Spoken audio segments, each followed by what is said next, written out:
নৱেম্বৰ মাহৰ শেষৰ ফালে পুলিচৰ নিযুক্তিৰ বাবে আৰু কেইবা হাজাৰো পদ আমি মুকলি কৰি দিম।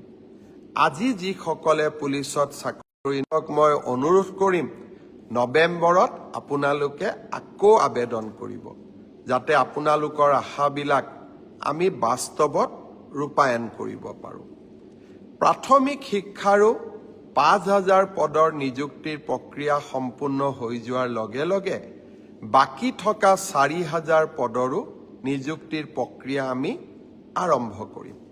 অৰ্থাৎ অসমৰ যুৱক যুৱতীৰ সপোনবিলাক পূৰণ কৰিবলৈ আমি আমাৰ প্ৰচেষ্টা অব্যাহত ৰাখিম।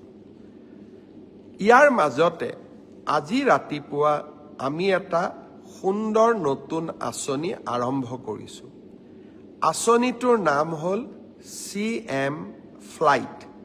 ফ্লাইট মানে বিমান নহয়, কিন্তু CM ফ্লাইট হ'ল এনে এখন আঁচনি যাৰ দ্বাৰা আমি অসমৰ ল'ৰা ছোৱালীয়ে যাতে জাপানলৈকে গৈ, জাৰ্মানীলৈকে গৈ, সাউথ কোৰিয়ালৈকে গৈ চাকৰি কৰিব পাৰে, তাৰ বাবে আন এখন দুৱাৰ মুকলি কৰি দিয়া।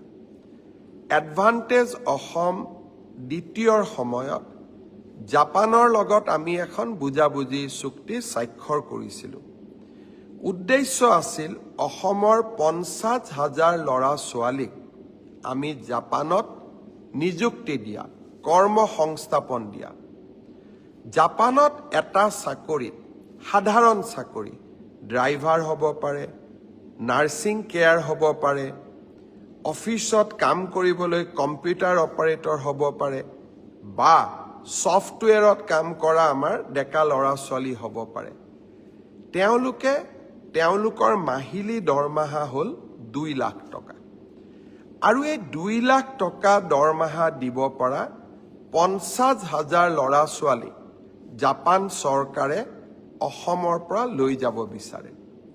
তাৰ বাবে আমি কি কৰিব লাগিব? তাৰ বাবে আমি জাপানৰ ভাষাটো শিকিব লাগিব, জাপানিজ লেংগুৱেজ আমি শিকিব লাগিব। আজি ৰাতিপুৱা গুৱাহাটীত আমি জাপানিজ লেংগুৱেজ ট্ৰেইনিং চেণ্টাৰটো আৰম্ভ কৰিলোঁ। ইয়াৰ বাবে এই গোটেই লেংগুৱেজ ট্ৰেইনিং পাবৰ বাবে এজন ল'ৰাই বা এগৰাকী ছোৱালীয়ে 1,80,000 টকা ফিজ দিব লাগে। ইমান ফিজটো আমাৰ ল'ৰা ছোৱালীয়ে দিব নোৱাৰে।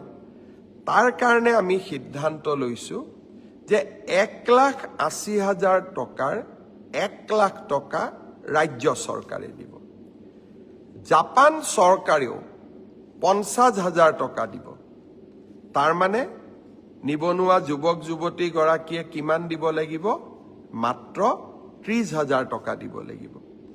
আৰু এই 30,000 টকাও এক্সিছ বেংকে ঋণ হিচাপে দিবলৈ সাজু হৈ আছে। মই ছাত্ৰ ছাত্ৰীসকলক অনুৰোধ কৰিম যে আপোনালোকে যিসকলে ভাবে যে আমি জাপানলৈ গৈ চাকৰি কৰিম, আমাৰ পৰিয়ালটোৰ গোটেই অৰ্থনৈতিক ভেটি আমি পৰিৱৰ্তন কৰিম, আৰু যিসকলে এই প্ৰত্যাহ্বান ল'ব বিচাৰে তেওঁলোকক মই অনুৰোধ কৰিম, অহা কালিৰ পৰা আমি ক'ত আবেদন কৰিব লাগে, কেনেকৈ কৰিব লাগে, টিভিসমূহতো দিম, মোৰ সামাজিক মাধ্যমতো দিম, আৰু বাতৰি কাকততো দিম। আপোনালোকে জাপানিজ লেংগুৱেজ যিটো আমাৰ ট্ৰেইনিং চেণ্টাৰ আমি কৰিছোঁ, তাত আপোনালোকে যোগদান কৰক। 16টা বিভিন্ন মাধ্যমত, অৰ্থাৎ ড্ৰাইভাৰ হ'ব পাৰে, কেয়াৰ গিভাৰ হ'ব পাৰে, নাৰ্ছিং হ'ব পাৰে, কম্পিউটাৰ অপাৰেটৰ হ'ব পাৰে, এই 16টা ষ্ট্ৰীমত আমি ল'ৰা ছোৱালীক জাপানিজ লেংগুৱেজৰ প্ৰশিক্ষণ দিম। আৰু এই প্ৰশিক্ষণ যদি আপোনালোকে লয়, জাপানত গৈ 2 লাখ টকা মাহেকী লাভ কৰিব পৰা দৰমহাত চাকৰি কৰিব পাৰিব। আৰু তাৰ বাবে জাপান চৰকাৰে 5 বছৰৰ ভিছা দিব। তাৰ পিছতো যদি আপোনালোকে কাম কৰি থাকিব খোজে, ভিছাৰ এক্সটেনশ্যনো দিব। CM ফ্লাইট এটা সুন্দৰ আঁচনি। এই সুন্দৰ আঁচনিটোত আমাৰ ল'ৰা ছোৱালীয়ে আগ্ৰহ প্ৰকাশ কৰক। আমি জাপানত গৈও এখন অসমীয়া ছ'চাইটি আমি গঠন কৰিম। আৰু জাপানে অসমৰ ল'ৰা ছোৱালীক বিচাৰে, কাৰণ তেওঁলোকৰ জীৱন ধাৰণৰ পদ্ধতি আৰু আমাৰ জীৱন ধাৰণৰ পদ্ধতিৰ মাজত বহুত পাৰ্থক্য নাই। আমাৰ অসমীয়া মানুহৰ দৰেই তেওঁলোকৰ স্বভাৱ চৰিত্ৰ সহজ সৰল মৰমীয়াল।